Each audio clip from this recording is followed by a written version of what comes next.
नमस्कार दोस्तों, आप सभी का स्वागत है हमारे विशेष कार्यक्रम में, जहां आज हम एक ऐसे अध्याय पर चर्चा करने जा रहे हैं जो भारतीय इतिहास का न सिर्फ एक दर्दनाक बल्कि बेहद महत्वपूर्ण मोड़ था। यह था भारत चीन युद्ध 1962। 20 अक्टूबर 1962 को भारत चीन का युद्ध शुरू हो गया था, जब हिंदी चीनी भाई भाई का नारा अचानक युद्ध की गर्जनाओं में बदल गया। जब विश्वासघात की धुंध ने हिमालय की ऊंचाइयों पर कड़ाके की ठंड से भी अधिक ठंडे रिश्तों को जन्म दिया।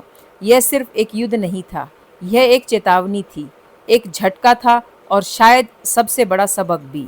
आज के इस एपिसोड में हम जानेंगे कि भारत चीन के बीच में हुए इस युद्ध के तनाव के मुख्य कारण क्या थे, इस युद्ध की पृष्ठभूमि क्या थी, किन कारणों से भारत को इतनी बड़ी क्षति उठानी पड़ी थी, हमारे वीर जवानों की कुर्बानी और देश की रणनीतिक भूल क्या थी, और सबसे महत्वपूर्ण, हमने इससे क्या सबक सीखा। तो बने रहिए हमारे साथ, क्योंकि आज हम इतिहास के इस अध्याय को खोलने जा रहे हैं। 20 अक्टूबर 1962, इस दिन युद्ध के शुरुआत के साथ भारत चीन की दोस्ती का भयावह अंत हो गया। भारत को युद्ध की चुनौती तब मिली जब भारत हिंदी चीनी भाई का नारा लगाता नहीं थकता था। भारत को युद्ध में तब झोंका गया जब भारत ने 1950 में कोरिया युद्ध में अमेरिका को दरकिनार करके चीन का साथ दिया था। भारत को युद्ध की त्रासदी तब झेलनी पड़ी जब 1949 में अमेरिका जापान शांति समझौते में भारत ने जाने से मना कर दिया, क्योंकि उस समझौते में चीन को नहीं बुलाया गया था। भारत को युद्ध में तब जाना पड़ा जब उसने ताइवान की बजाय चीन को मान्यता दी। बाकी सभी देशों ने ताइवान का साथ दिया था, यानी भारत ने हर मोर्चे पर चीन का साथ दिया, पर चीन ने हिंदी चीनी भाई का नारा तो लगाया पर भाईचारा नहीं निभाया। भारत चीन युद्ध एक अनचाहा युद्ध था। भारत को पूरा भरोसा था कि चीन उसके साथ युद्ध नहीं करेगा। भारत कभी भी विस्तारवादी वाला देश नहीं था, ना ही है और ना ही रहेगा। भारत अपनी संप्रभुता के मामलों में कभी समझौता नहीं करता है। भारत ने कई सारे युद्ध लड़े और उन्हें जीता भी, पर भारत चीन का 1962 का युद्ध कड़वी यादों का बड़ा सा गुब्बारा है जो भारत को आज भी परेशान करता है। इस युद्ध में भारत की हार हुई थी। भारत चीन युद्ध का मुख्य कारण सीमा विवाद था। भारत चीन के साथ लगभग 4000 किलोमीटर लंबी सीमा साझा करता है। भारत चीन सीमा 3 सेक्टर में विभाजित है। इसे LAC भी कहते हैं, मतलब लाइन ऑफ एक्चुअल कंट्रोल। पहला सेक्टर है पश्चिमी सेक्टर, जो लद्दाख से लगा हुआ है। इसकी लंबाई 2150 किलोमीटर है। इसका बड़ा हिस्सा चीन के कब्जे में है, जिसे अक्साई चीन कहते हैं। अक्साई चीन 38,000 वर्ग किलोमीटर का है। यह भारत का हिस्सा है, पर चीन के कब्जे में है। चीन ने यहाँ 1957 में एक सड़क बनवाई जो सिंजांग को तिब्बत से जोड़ती है। यह सड़क विवाद का बड़ा कारण बनी। दूसरा सेक्टर है मिडल सेक्टर। इसकी सीमा की लंबाई 625 किलोमीटर की है। यहाँ कोई विवाद नहीं है। यहाँ भारत का उत्तराखंड चीन के साथ सीमा साझा करता है। तीसरा सेक्टर है पूर्वी सेक्टर। यहाँ चीन सिक्किम अरुणाचल प्रदेश से अपने बॉर्डर साझा करता है। इसकी लंबाई 1225 किलोमीटर की है। पहले अरुणाचल प्रदेश को नॉर्थ ईस्ट फ्रंटियर एजेंसी कहते थे, यानी नेफा। 20 जनवरी 1972 को नेफा को केंद्र शासित प्रदेश का दर्जा मिला और इसका नाम अरुणाचल प्रदेश पड़ा। 1941 में शिमला में चीन, तिब्बत और भारत के प्रतिनिधियों की मीटिंग हुई। इसे 1941 शिमला समझौते के नाम से जाना जाता है। इस समझौते में तवांग को भारत का हिस्सा माना, जिस पर तिब्बत ने इसे स्वीकार कर लिया, पर चीनी प्रतिनिधियों ने इसे नहीं माना। भारत और तिब्बत के बीच एक सीमा खींची गई, उसे मैकमोहन लाइन के नाम दिया गया और तवांग को भारत का हिस्सा माना गया। इसके बाद चीन ने तिब्बत पर कब्जा कर लिया। भारत चीन का मुख्य विवाद केवल 2 जगह पर था। अक्साई चीन, जो बंजर रेगिस्तान था और उस पर किसी का भी लंबे समय तक कब्जा नहीं था। उस समय भारत के पहले प्रधानमंत्री थे पंडित जवाहरलाल नेहरू और रक्षा मंत्री थे कृष्णन मेनन। उस समय चीन के पहले प्रधानमंत्री थे झोई एनलॉय।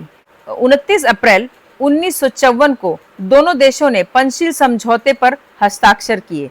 इसके मुख्य बिंदु थे, इस समझौते की वजह से भारत चीन का तनाव बहुत कम हो गया था। इस समझौते के बाद हिंदी चीनी भाई भाई का नारा लगने लगा था। 10 मार्च 1959 में तिब्बत की राजधानी ल्हासा में एक विद्रोह हुआ। वहां के 14वें दलाई लामा ने भारत से शरण मांगी और भारत ने उन्हें शरण दे दी। चीन इससे आग बबूला हो गया। भारत और चीन के बीच तनाव और बढ़ गया। 1961 में भारत ने फॉरवर्ड पॉलिसी की शुरुआत की और सीमाओं पर चौकियां बनाई और चीनी सैनिकों को वहां से खदेड़ा। चीन भारत को कहता रहा कि वो युद्ध नहीं चाहता है, पर उसकी सेना पीपल लिबरेशन आर्मी भारी मात्रा में बॉर्डर पर इकट्ठा होती रही। भारत को यकीन था कि चीन भारत पर अटैक नहीं करेगा, परंतु 20 अक्टूबर 1962 को चीन ने भारत पर अटैक कर दिया। 24 अक्टूबर 1962 तक चीन अरुणाचल प्रदेश के 16 किलोमीटर तक अंदर घुस चुका था। चीन ने कुछ दिन के लिए युद्ध को रोक दिया था।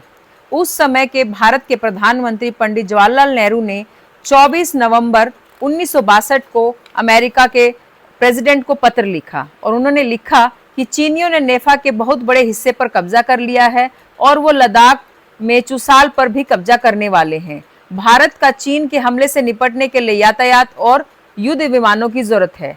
आपको पहला संदेश भेजने के कुछ घंटों के अंदर नेफा में हालत और बिगड़ गई। पूरी ब्रह्मपुत्रा घाटी पर गंभीर खतरा पैदा हो गया है। अगर तुरंत कुछ नहीं किया गया तो पूरा असम, त्रिपुरा, मणिपुर और नागालैंड चीन के हाथ पड़ जाएगा। तब अमेरिका के प्रेसिडेंट रहे कैनेडी ने भारत को सैन्य मदद भेजी, साथ ही ब्रिटेन ने भी भारत को सैन्य मदद भेजी। तब चीन ने अंतर्राष्ट्रीय तनाव के कारण सीज फायर किया और वापस अपनी सेना को एलओसी के 20 किलोमीटर तक पीछे हटने के लिए कहा, परंतु अक्साई चीन तो उसने अपने कब्जे में कर ही लिया था। जब चीन ने भारत पर युद्ध थोपा, उस समय भारत की आर्थिक स्थिति अच्छी नहीं थी। भारत की सेना अच्छे तरीके से ट्रेंड भी नहीं थी और ना ही सेना के पास पर्याप्त मात्रा में हथियार, आर्टिलरी सपोर्ट और सप्लाई चेन की भारी कमी थी।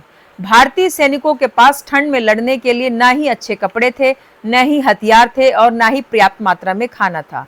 कई जगह ऐसी स्थिति भी आई थी कि भारतीय सेना के जवानों के पैर तक गल गए थे और उनके उंगलियां गोलियां चलाते चलाते भी थक गई थी।